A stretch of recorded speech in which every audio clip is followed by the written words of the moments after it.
नमस्कार, मैं निशा शर्मा और आप न्यूज 21 देख रहे हैं। और आज सोमवार को सेरवा उपखंड मुख्यालय पर पूर्व राज्य मंत्री गफूर अहमद के नेतृत्व में विशाल धरना प्रदर्शन होगा।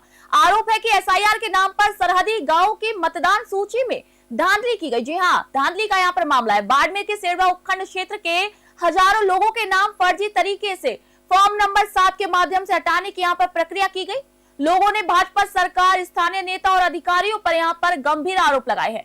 वही अल्पसंख्यक बीजेपी समर्थक नेता और कार्यकर्ताओं ने भी पार्टी का यहाँ पर विरोध किया है। पुलिस प्रशासन ने भी यहाँ सुरक्षा व्यवस्था को मजबूत कर लिया है, क्योंकि सीमावर्ती क्षेत्र से लोगों की भीड़ आना यहाँ पर शुरू हो गई है। और आज भी सेरवा उपखंड मुख्यालय पर धरना प्रदर्शन जारी रहेगा। इस खबर पर अधिक जानकारी के लिए हमारे साथ जुड़ रहे हैं सेरवा से मोहम्मद हनीफ।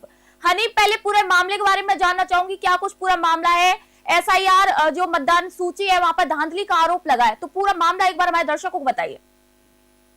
जी निशा, इस खबर को लेकर पूरी में जानकारी बता दी कि आज सेरवा उपखंड मुख्यालय पर पूर्व राज्य मंत्री गफूर अहमद के नेतृत्व में सीमावर्ती क्षेत्र के हजारों लोग पहुंचे हैं। और अभी सेरवा उपखंड अधिकारी को ज्ञापन मिलेगा, उनके बाद 74 रिटर्नर अधिकारी को मिलेंगे और उनके बाद जो है कि बाड़मेर जिला कलेक्टर को पेश होंगे। वहां पर भी कई बड़े नेता शामिल होंगे, जैसे बात करें हरीश चौधरी की या फिर उम्मीदवार बेनीवाल सहित अनेक कई कांग्रेस के भी बड़े नेता शामिल होंगे। लेकिन जिस तरह से बता दें कि यहाँ आरोप कई नेताओं का यह भी है कि जिस तरह से ये नाम 7 नंबर फॉर्म का आवेदन करके नाम हटाने का जो प्रक्रिया चालू है, उसको कई लोगों को पता नहीं था। और जो लोग यहाँ रह रहे हैं, चाहे पहले सरकारी जिस तरह से नौकरी कर चुके हैं, उनसे भी नाम हटाने का जो आवेदन है वो किया गया है। जी, मैं बिल्कुल, आपने बिल्कुल ठीक कहा कि जिस तरीके से नाम हटाए जा रहे हैं, यहाँ पर लोगों को पता भी नहीं है। तो अगर मैं बात करूं तो किन किन सरहदी बॉर्डरों पर यहाँ पर लोगों के गांव से लोगों के नाम काटे गए हैं, कितने मतदाता यहाँ पर नाम काटे जाने से प्रभावित हुए हैं?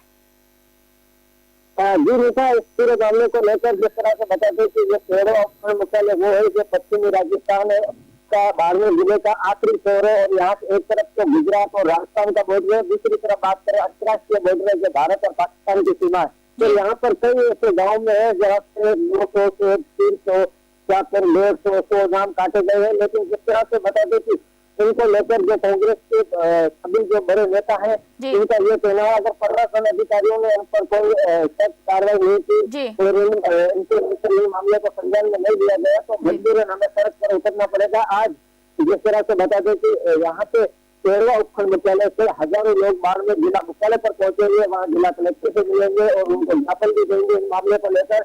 अगर इन पर कार्रवाई नहीं की गई तो उनके बाद में है जो कांग्रेस के नेताओं का कई बयान आया है कि हम सड़कों पर मजबूरन हमें उतरना पड़ेगा। और जिस तरह से बता दें कांग्रेस के कई नेताओं ने ये भी आरोप लगाया कि अल्पसंख्यक जो विशेष एक जाति को टारगेट किया जा रहा है। जी हरीफ, आपने मुझे कुछ देर पहले बताया था कि फॉर्म नंबर 7 पर यहाँ पर नाम हटाने की प्रक्रिया शुरू की गई थी, तो क्या स्थानीय प्रशासन की यहाँ पर भूमिका पर सवाल उठ रहे हैं? यहाँ पर क्या उनकी भूमिका रही थी यहाँ पर? जी, जिस तरह से बता दूं कई कांग्रेस के नेताओं ने ये भी मीडिया के सामने बयान दिया है कि उपखंड अधिकारी द्वारा बीएलओ को रात को मीटिंग बुलाकर और उनके बाद में ये जो प्रक्रिया है वो शुरू की गई है। लेकिन जिस तरह से बता दें कि जिस तरह से मैं एक नाम तौर पर बता दूं कि यहाँ पर एक बड़े बिजनेसमैन के तौर पर बता दें कि प्रशासन अधिकारियों की नजर में जो एक लोहड़ी किराना स्टोर है जहाँ पर मुस्लिम समुदाय से वो आता है हाजी नवाज जी, जो यहाँ पर प्रशासन अधिकारी है पूरा दिन उनकी दुकान पर आते जाते रहते हैं। लेकिन उनका नाम हटने के बाद जिस तरह से बता दें कि ये मामला पूरा है कि यहाँ पर सीमावर्ती क्षेत्र के लोग हैं वो पहले मुख्यालय पहुंचे हैं और मुख्यालय के बाद जो कि वो बाड़मेर जिला मुख्यालय के लिए रवाना होंगे। जी हरीफ, जिस तरीके से आपने बताया कि यहाँ पर कांग्रेस के कार्यकर्ता नेता भी यहाँ पर मौजूद है, लेकिन इससे बड़ी बात यहाँ पर ये है कि यहाँ पर बीजेपी के कुछ नेता और कार्यकर्ता अपनी ही पार्टी का विरोध करने के लिए वो भी यहाँ पर मौजूद है। तो मैं जानना चाहूंगी बीजेपी की तरफ से कौन कौन पार्टी के नेता यहाँ पर मौजूद है और वो भी अपनी ही पार्टी की तरफ से यहाँ पर विरोध प्रदर्शन कर रहे हैं? जी निशा जी, मैं जिस तरह से बता दूं कि यहाँ पर ऐसे कोई जो भाजपा के एंगेज रह चुके हैं उनके भी नाम हटाने के लिए और जिस तरह से बता दें कि यहाँ पर जो 7 नंबर फॉरम है वहाँ पर एक जो भाजपा की तरफ से बीएलओ होता है उनका भी सिग्नेचर के रहना जरूरी है। उनके पता नहीं था कि यहाँ पर जो लोग अनपढ़ उनके भी सिग्नेचर करके उनके नाम हटाने के लिए आवेदन किए गए। जी गफूर अहमद जो राज्य मंत्री हैं, उन्होंने क्या कुछ मांगे, मंच से क्या कुछ मांगे रखी है प्रशासन के समक्ष? क्या कुछ मांगे उनकी? गफूर अहमद ने सीमावर्ती क्षेत्र के लोगों के साथ बैठकर पहले ये निर्णय किया है, अगर संबंधित अधिकारी ये मेरी बात मानते हैं तो उनके बाद इन्हें मजबूरन सड़क पर उतरना पड़ेगा। जी हनीफ, जिस तरीके से देखा जा रहा है कि यहाँ पर विजुअल्स में देख रही हूँ कि काफी तादाद में लोग यहाँ पर मौजूद है, तो सरहदी पार से भी लोग यहाँ पर इकट्ठे हो रहे हैं, तो धरना प्रदर्शन में कितने लोगों की यहाँ पर उम्मीद जताई जा रही है? इस भीड़ में कितने लोग आने वाले हैं, कितने लोग सीमावर्ती इलाकों से यहाँ पर पहुंचने वाले हैं? जी निशा जी, जिस तरह से बता दूं कि ये पश्चिमी राजस्थान का बाड़मेर जिले का वो बॉर्डर इलाका है, यहाँ हजारों की तादाद में लोग पहुंचे हैं। तो जिस तरह से देर रात को कांग्रेस के नेताओं के बयान आने के बाद पुलिस प्रशासन भी यहाँ पर तैनात है, और यहाँ अभी जिस तरह से धरना प्रदर्शन कर रहे थे वहाँ पे एसपी ऑफिस पहुंचे हैं और उपखंड अधिकारी को ज्ञापन देंगे। उनके बाद यहाँ से रिटर्न अधिकारी को मिलने के लिए पहुंचेंगे और उनके बाद बाड़मेर जिला मुख्यालय पर पहुंचेंगे। जी बहुत बड़ी बात है यहाँ पे अनिप की एसआईआर को लेकर के लगातार प्रतिक्रिया चल रही है, अलग अलग राज्यों में एसआईआर की प्रक्रिया हो रही है, लेकिन इतनी बड़ी संख्या में यहाँ पर धांधली का आरोप आया है, धांधली के यहाँ पर आरोप लग रहे हैं और उस पर बीजेपी की तरफ से भी लोग यहाँ पर शामिल हैं। तो किस तरीके से प्रशासन की तरफ से क्या कुछ प्रतिक्रिया आई है यहाँ पर, क्योंकि लोग अब धरने पर बैठ चुके हैं? जी निशा जी, मैं बता दूं कि पूर्व राज्य मंत्री गफूर अहमद ने साफ तौर से कहा था कि जब एसआईआर की प्रक्रिया चल रही है, हर एक व्यक्ति के जो डॉक्यूमेंट है वो सत्यापन हो रखे हैं, ऑनलाइन हो रखे हैं, उनके बावजूद भी यहाँ पे नाम हटाने के।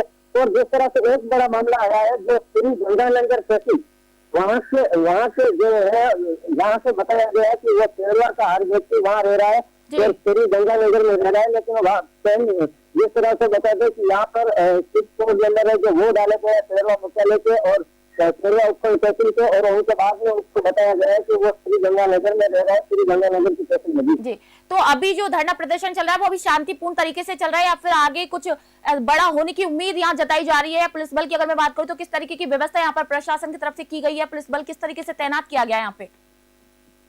जी निशा जी, पूर्व राज्य मंत्री गफूर अहमद के साथ कांग्रेस के नेता है और वो केंद्रीय प्रशासन अधिकारियों से बात करते हैं शांतिपूर्वक से। अगर उन्होंने कहा है कि अगर ये मांगे नहीं मानी जा रही है तो उनके बाद जो है मजबूरन सड़क पर उतरना पड़ेगा। जी बहुत बहुत शुक्रिया तमाम जानकारियों के लिए। इस खबर पर लगातार आप अपडेट देते रहना न्यूज़ 21 के दर्शकों के लिए।